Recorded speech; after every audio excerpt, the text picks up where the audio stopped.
네, 반갑습니다. 팽경장입니다. 6월은 저번 달과 달리 이 코인이 조금씩 올리면서 투자자분들에게 희망을 주고 있고 오늘도 많은 양이 상승을 했습니다. 그래서 과연 이 반등장의 신호탄이 될지 아니면 지금이 낚시용 데드캣일지 이렇게 알아보도록 하겠습니다. 가장 첫 소식으로는 리플의 소식이 되겠습니다. 리플은 SEC에게 이 전 세계에 있는 암호화폐 거래소에 대한 조사를 요구했다고 합니다.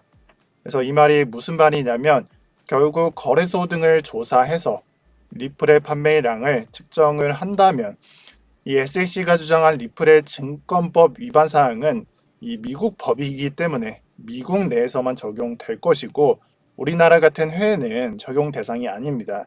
따라서 해외에서 거래량이 우세하다면 핵심 혐의를 벗어날 실마리를 제공함을 의미합니다. 현재는 법원에 요청을 한 것으로만 알려져 있고 법원에서는 아직 받아들이기 전입니다. 그래서 받아들인다면 리플 쪽에는 엄청난 유리한 상태가 될 것이니 이번 이슈는 반드시 기억을 해주시는 게 좋습니다. 이런 리플 법정 사건을 매번 분석해 주시는 이 제레미 호건 변호사는 대부분의 이 미국에서 일어나는 법적 싸움은 10%도 재판까지 가지 않는다, 판결까지 가지 않는다라고 합니다. 이 부분은 판사가 변호사나 그 당사자를 합의를 종용하기 때문이다라고 하고 이번 사건도 합의로 끝날 수 있음을 암시하고 있습니다. 그래서 참고로 기업들은 SEC와 싸우는 기업들은 통계적으로 96%가 합의를 한다고 합니다. 이렇게 리플에 좋은 소식이 전해지고 있는 가운데 드디어 올 것이 왔습니다. 이 에스크로 물량이 10억 개가 풀린 다음에 제드 맥칼럽 쪽으로 4억 개가량 이렇게 이동을 하였습니다.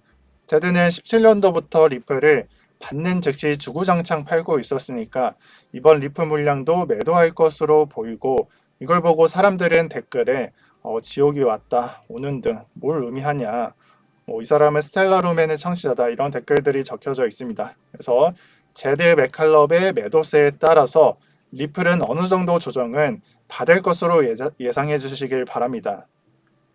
그리고 오랜만에 우리나라 소식도 가져와 봤는데요. 금융위에서 암호화폐 거래소, 코인 거래소와 첫 대면을 한다고 합니다.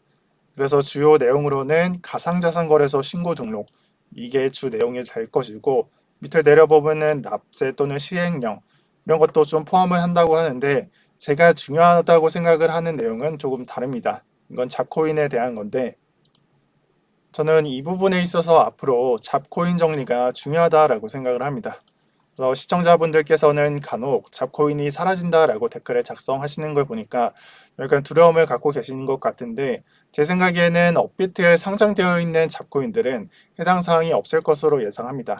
그래서 뉴스에서도 181개, 약 200개가량 정리가 되었다라고 말하는데 그래서 밑으로 내려보면은 해당 잡코인은 사실상 잡거래소에 상장되어 있는 잡코인들을 말하는 것을 볼 수가 있습니다.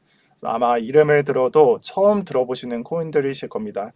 그래서 현재까지는 업비트 잡코인만은 저 개인적으로는 안전하다라고 생각 중이고 만약 추후에 달라질 시에는 업비트 잡코인들도 위협을 받을 수도 있겠지만 저는 오히려 펌핑 기회가 잡히지 않을까라고 생각을 합니다.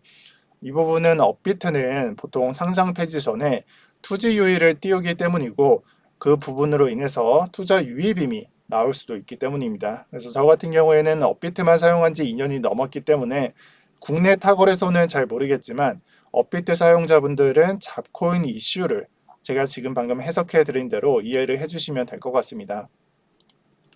그리고 오늘 아침 앨런 머스크가 다시 테슬라의 비트코인 결제를 허용한다는 뉴스를 보았습니다. 그리고 커뮤니티에서는 해당 글로 도배가 되어 있는 것을 확인을 했습니다. 저 또한 이 뉴스를 보았고 관찰을 해보니 이상한 점이 하나 있었고요.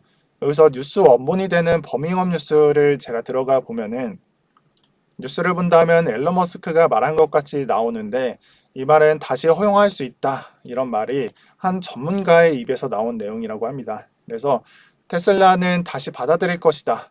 이 부분은 한 전문가가 말한 것과 같다. 이렇게 이해를 해주시면 되고 지금이 장세가 회복되는 시기라서 해당 뉴스를 호재로 끼워 맞출 수는 있는데 정확히 테슬라가 다시 도입한다고 이렇게 착각은 하시지 마시기 바랍니다.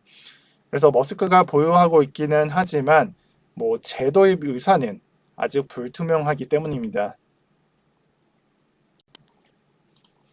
이어 별개로 구글 애드에서는 암호화폐 광고를 승인하는 방향으로 이 정책을 바꿨다라고 합니다. 그래서 개정을 했다고 합니다. 그래서 안의 내용으로는 여전히 ICO나 초기 투자 같은 이런 광고는 불가하지만 그 외 나머지 암호화폐 지갑 등이나 제품 서비스 등은 광고 허용이라고 합니다. 저는 이 부분에 대해서는 확대 해석은 안 하려고 합니다. 그래서 경우에 따라서는 나라에서도 곧 받아들일 것이다.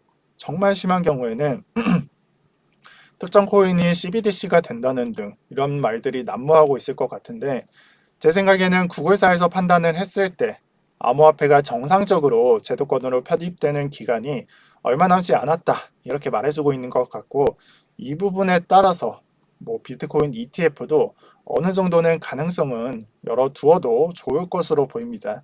이 말은 10일 뒤에 바네크 ETF 심사가 있는데 15일 정도 되는데 굳이 이번 달이 아니더라도 이 내용은 시간이 지나면 지날수록 승인 가능성이 높아지니까 너무 포모만 안 하시면 될 것 같습니다. 마지막으로 비트코인 차트 분석하면서 마무리하도록 하겠습니다.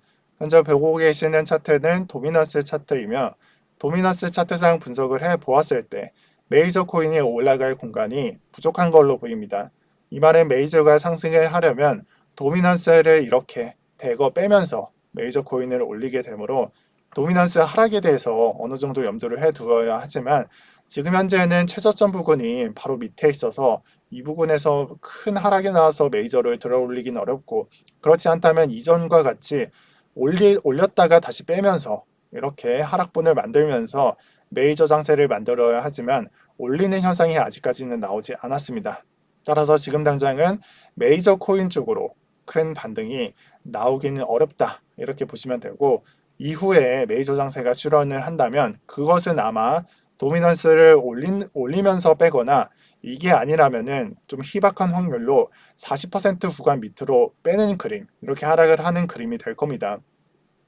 아마 그렇게 된다면 메이저가 주류인 장세가 기록될 것으로 보고 있습니다. 지금 현재의 장은 도미넌스 관계상 잡코인을 10%에서 20% 정도로 들어올리기 좋은 장이라고 해석이 됩니다. 그 이유로 현재는 지금 메이저 쪽으로 자금을 주기 힘든 상황이고 잡코인의 가격이 지금은 그동안 너무 많이 무너져서 가격이 태초마을에 위치하고 있기 때문입니다.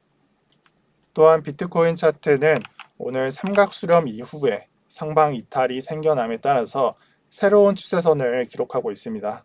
그래서 시간으로는 점심 이후 오후에 이탈이 발생했으며 이후에 상방 추세선을 지우게 된다면 지금은 어센딩 트라이앵글 패턴이 될 것으로 보고 있고 아직 지금 이탈한 지 몇 시간이 되지 않아서 확정 패턴을 이렇게 말씀드릴 수는 없겠으나 저는 이 부근 현재가가 4만 달러 부근을 터치하는 순간부터 어센딩 트라이앵글 패턴으로 생각할 예정입니다.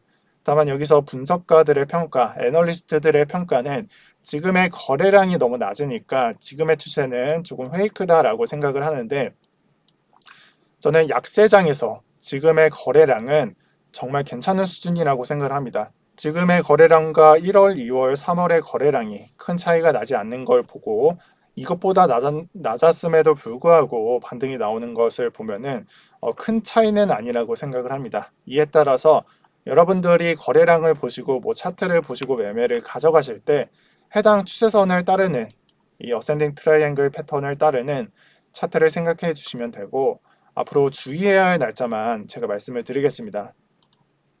이번 달에는 여러 이벤트들이 있는데 우선 6월 10일, 이 10일에는 CPI YY가 발표되는 날입니다. 이 내용이 중요한 이유는 연준 쪽에서는 테이퍼링 시기에 대해서 해당 수치 CPI YY가 높은 수치를 계속한다면 테이퍼링을 할 수도 있다 이렇게 암시를 했기 때문이고 현재는 테이퍼링이 재정 정책 쪽에서는 굉장한 이슈이기 때문에 발표 날짜를 반드시 기억해 주시고 그리고 전달에 YY가 높은 수치였다 이것을 기억해 주시기 바랍니다. 또한 그 다음 주 10일로부터 일주일 뒤에는 17일에 바네크 ETF 심사 결과가 있습니다. 그래서 이날 또한 비트코인 ETF가 불발된다면 비트코인의 악재로 겹칠 수 있는 날이니까 반드시 기억하시길 바랍니다. 네, 오늘은 여기까지 하겠습니다. 오늘도 판경장이었고요. 구독 버튼 눌러주시면 감사하겠습니다. 시청 감사합니다.